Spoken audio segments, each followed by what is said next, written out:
Is the Biden administration intentionally bankrupting America? Mr. Reagan. Now, before we get started, I want to remind everybody to make sure that you subscribe to my new channel, Mr. Pagan. This channel is where I'm going to be posting all of my comedic stuff, so if you like those videos, please subscribe to that. It's critically important as YouTube is trying to kill this channel. I'm going to do everything in my power to keep Mr. Reagan going, but this new channel is genuinely how I'm going to make a living if YouTube succeeds in killing off Mr. Reagan. And the new channel is going to be hilarious. So if you haven't already done so, please pause the video right now and go subscribe to that. All right, let's get started. In recent weeks, a strange phenomenon has emerged. Despite the fact that we now have vaccines for COVID, we've mostly emerged from the COVID pandemic, businesses have been allowed to reopen and people are back shopping, traveling, hitting the movie theaters, bars, and restaurants. Still, a lot of people have failed to go back to work. The assumption during the pandemic was that people were desperate to go back to work, but what most analysts failed to anticipate was that the federal stimulus money would be so generous that people would actually be disincentivized from going back to work. Why work when you can get paid to stay at home? When you're paying people $23 an hour to sit at home, it's very difficult for employers to attract low-skilled workers. I talk to unemployed people almost every day. Yeah, they are earning more than if they went back to work. Now, the Biden administration has pushed back on the idea that its overly generous welfare is keeping people from going back to work. Do you believe enhanced unemployment benefits had any effect on diminishing a return to work in some categories? No, nothing measurable. But everybody knows that this is indeed the reason. And on top of all that, we're now seeing massive fraud. An estimated 50%, 50%, has been stolen. You know, all those unemployment benefits that the government has been just dishing out? A new report says criminals have stolen about half of all that money since the pandemic started. And actually, this is not terribly surprising. As much as 50% of all welfare, it's been estimated, is wasted each year on fraud. But actually, none of this may be a problem for Democrats. Keeping people addicted to welfare and dependent on the government, all while bankrupting the system through fraud, this may all be, believe it or not, part of a plan. It sounds absurd, but there is historical precedent for this. This may all be intentional. The Cloward-Piven strategy is, quote, a strategy for forcing political change through orchestrated crisis. This was a political strategy developed in 1966 by Richard Cloward and Francis Fox Piven that intended to, and I'm not joking, bankrupt local governments in order to concentrate power in the federal government. The ultimate goal was to make every American totally dependent on the federal government for their income and turn America into a communist state. The plan was to get everyone on welfare, so many people that it overwhelmed the system and bankrupted local governments. In this scenario, welfare would be made so generous, so tempting, that people would choose welfare over a job. Sound familiar? Well, it should, because it's precisely what's going on in America today. Cloward and Piven were both political activists, liberal professors, and longtime members of the Democrat Socialists of America. Democrat Socialists of America. Socialists like AOC and Bernie. Now we're going to dive into all of this in one moment. First, however, I have to pay the bills, so I'm going to have to sell you something. A teen who was behind a $100,000 cryptocurrency scheme has been sentenced to prison. Graham Ivan Clark, 18, hacked over 1,000 high-profile Twitter accounts and has used those accounts to scam 6 figures worth of cryptocurrency from people around the world. He was sentenced to 3 years in prison, followed by 3 years of probation. If these high-profile accounts can get hacked this easily, how difficult would it be for a determined hacker to target you or me? This is why I love using Virtual Shield Virtual Private Network. It grants you an extra layer of internet protection by allowing you to browse your favorite websites anonymously. I've tried out the top VPNs around the world, and Virtual Shield is hands down my favorite. There's no hidden fees, and Virtual Shield has a strict no-log policy, unlike typical VPNs that you'll find recommended online. It's fast, secure, and easy to use. I highly recommend Virtual Shield. Try it today for 50% off by going to virtualshield.com/Mr. Reagan or by clicking on the link in the description below. In 1966, Cloward and Piven laid out the details of their strategy in an article entitled "The Weight of the Poor, a Strategy to End Poverty."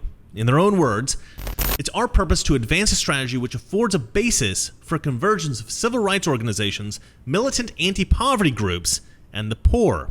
If this strategy were implemented, A political crisis could result that could lead to legislation for a guaranteed annual income and thus an end to poverty. Civil rights organizations, militant anti-poverty groups, poor people. Hello, this is Black Lives Matter and Antifa. It's happening, folks. It is happening. Cloward and Piven go on to lament the fact that there weren't enough people taking full advantage of the welfare system. With that in mind, the first phase of the Cloward-Piven strategy is to encourage people who aren't on welfare to get on welfare and to encourage those who are on welfare to demand more welfare. The research that we've done would suggest that the American public welfare system is only expending half of what it should be expending if it were reaching all of the people who are eligible under existing statutes. After riling people up by making them believe that they are entitled to all this money, the second phase was to exert so much pressure by any means necessary on local governments that they'd be compelled to give in to the people's demands. Again, sounds very familiar. Black Lives Matter and Antifa riots of 2020. Not only were Cloward and Piven aware of the catastrophic effects that this would have on state and local governments, they were counting on it. The third phase was to overburden and collapse the state and local governments. Once enough public pressure and fear tactics were applied, local governments would then be incapable of anything but compliance. They'd make any concessions the mob demanded, no matter how crazy or unrealistic, even if they, for instance, demanded something utterly idiotic, like defunding the police. Unrealistic demands were actually critical to the plan. Because if local governments couldn't accommodate the unrealistic demands of the riotous mobs, well, that would only serve to outrage these peaceful protesters even more. The fourth phase was the collapse of the state and local governments and relinquishing control to the federal government. It was believed by Cloward and Piven that the only solution that would satiate the violent mobs and the social justice groups would be a universal basic income provided by an all-powerful federal government. This all-powerful federal government with complete control over its citizens was the fifth and final phase, the ultimate goal, a totalitarian dictatorship. The Cloward-Piven strategy was intended to involve the entire country. Left-wing extremists in mid-level positions of power, such as professors and community organizers, people like Cloward and Piven, they would get the ball rolling. From that point on, the movement was to snowball and eventually become a massive avalanche involving the entire country. Rich or poor, black or white, left or right, no one would be left unaffected by the Cloward-Piven strategy. For their strategy to succeed, Cloward and Piven needed each facet of society to be internally motivated to play their roles in the scheme. The first group, the public, would be motivated by greed. The second group, local governments, they would be motivated by public pressure, intimidation, and fear. The third group, the federal government, the Democrat elites, they would be motivated by power. With this in mind, it's not surprising that the Cloward-Piven strategy focused entirely on Democrat politicians and their constituents. For the strategy to work, it was crucial that Democrats maintain power in D.C. as they did at the time that the strategy was developed. In order to keep Democrats in power, the plan was to flood the country with millions of additional welfare recipients, people who'd be easy to control and to manipulate and who would become Democrat voters. Immigrants. This part of the plan would require legislation that would ease restrictions on immigration and voting rights. When you consider everything that's happened in the past year, it's like reading directly from the Cloward-Piven strategy. When it was first published in 1966, the vast majority of Americans immediately recognized that the Cloward-Piven strategy was a thinly veiled attempt at communism, and they roundly rejected it as such. It's important to remember that in 1966, when the strategy was published, Americans hated communism. We were in the middle of the Vietnam War, literally a war to stop the spread of communism. In those good old days, we had zero tolerance for commie bastards. Despite the repulsion the Cloward-Piven strategy inspired in most Americans, it was popular with one group, liberal academics. Through this degenerate group of delusional egotists, the strategy grew and progressed over time. These early adopters of the Cloward-Piven strategy were also enthusiastic supporters of a man named Saul Alinsky.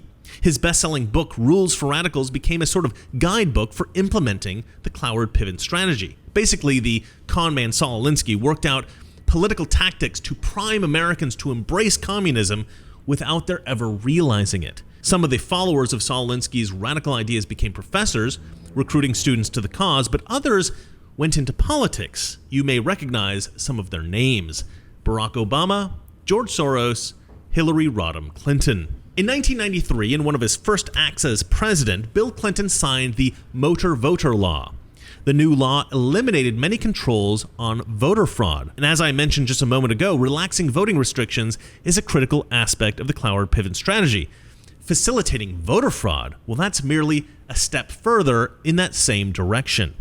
Democrats in Congress are currently trying to do the same thing again, but in an even more sinister way with H.R. 1. But what's really interesting is that when Bill Clinton signed that motor voter bill into law, both Richard Cloward and Frances Fox Piven attended the bill's signing ceremony. After all, this commemorated another piece of their plan falling perfectly into place. However, the success of the Cloward-Piven strategy under Clinton was nothing compared to the success they'd achieve under Barack Obama. Obama wasn't just a follower of Cloward-Piven and Alinsky. Obama actually taught classes on Alinsky's tactics when he was a community organizer back in Chicago. And as president, Obama put several pieces of the Cloward-Piven strategy into place. Illegal immigration significantly increased under Obama. He passed DACA, and he tried to massively expand it, only to see his sinister plot thwarted by the Supreme Court. And of course, he nationalized health insurance with Obamacare.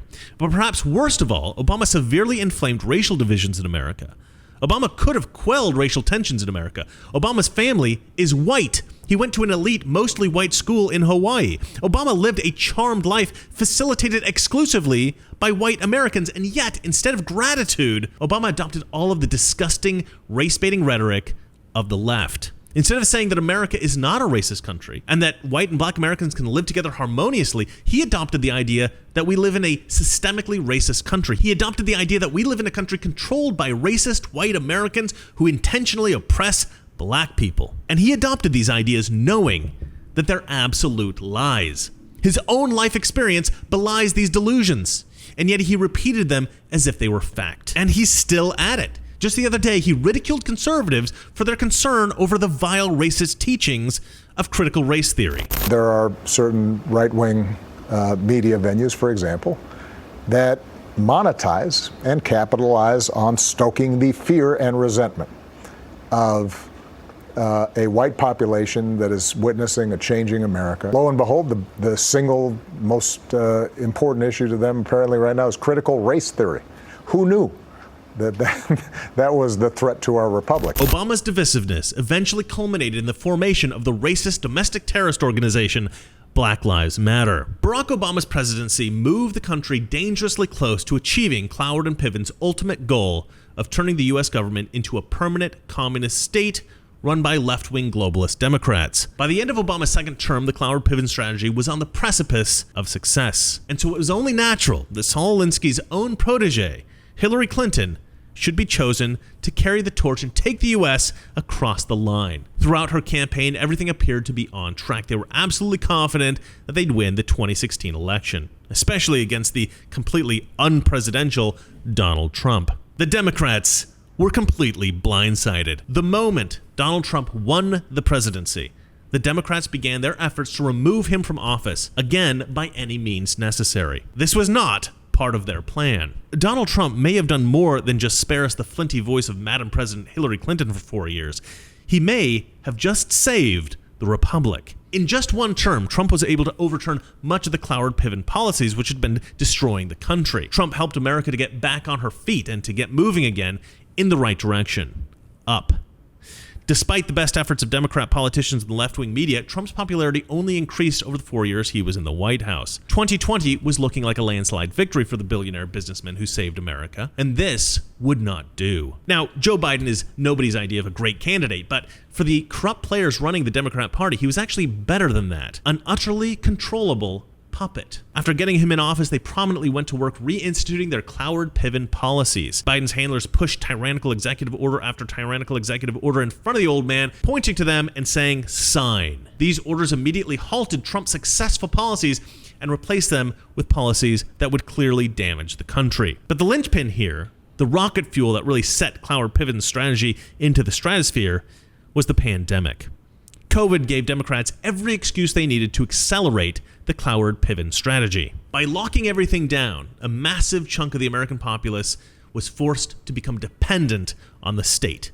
And with absurdly generous stimulus checks, the Biden administration is making sure that these Americans remain dependent on the state. And Biden's handlers haven't stopped there. With several more multi-trillion-dollar proposals coming out of the White House, it looks like the Democrats are planning on conditioning as many Americans as possible to rely on the federal government to fulfill their basic needs. Make no mistake, over this past year, we have endured the greatest leap forward toward communism in American history. Now, before I go, I want to remind everybody to make sure that you subscribe to my new channel, Mr. Pagan, and share it.